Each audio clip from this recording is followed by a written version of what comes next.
Standard corporate culture rewards the loudest voice in the room. To get ahead, you're expected to be highly outgoing, constantly surrounded by people, and ready to dominate every social interaction. Throughout the 19th century, society operated on a culture of character. A person's value was judged by their inner discipline and the seriousness of their thought. A leader like Abraham Lincoln was revered precisely because he was quiet, deeply reserved, and highly composed. Then industrialization pulled millions of people out of small towns and packed them into massive cities. Suddenly, you were surrounded by strangers. To secure a job or stand out in a crowded market, you had to project outward charisma. We shifted to a culture of personality. The biological traits of introverted people didn't change, but the environment around them began to reward the highest volume. If you prefer deep conversation over loud networking, or silence over constant chatter, you are often treated as a glitch in the system. Introversion is distinct from social anxiety or shyness. Shyness is the fear of social judgment. Introversion is a biological state, specifically how your nervous system handles external stimulation. This schematic shows the mechanics of dopamine processing in the brain. Extroverts operate with a low reactive nervous system. To feel engaged and get that chemical reward, they require massive amounts of external input, loud music, crowded rooms, and constant friction. Introverts run on different hardware.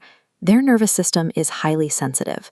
They only need very small, precise inputs to process information deeply and reach maximum cognitive capacity.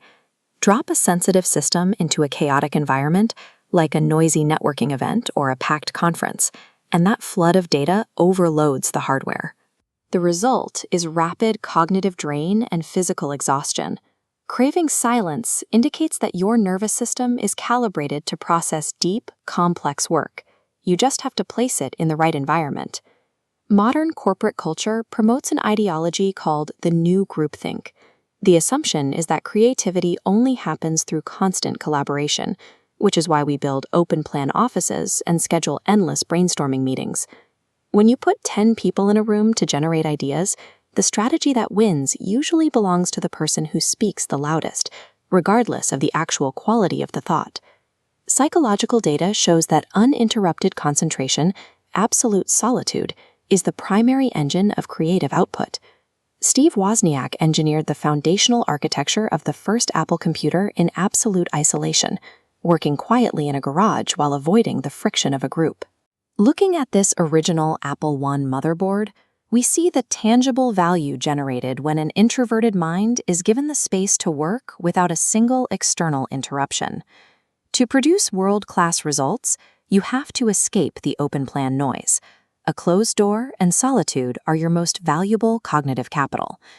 There is a common expectation that running an organization requires a charismatic, table-pounding extrovert.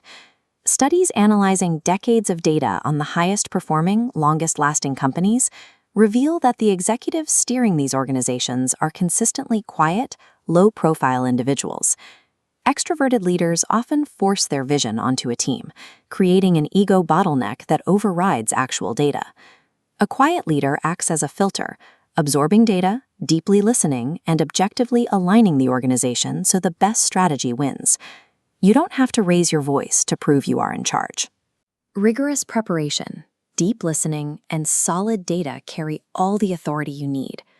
Operating a business at a high level still requires you to pitch clients, promote your work, and occasionally stand in the spotlight. According to free trait theory, humans can act against their default nature for the sake of core personal projects.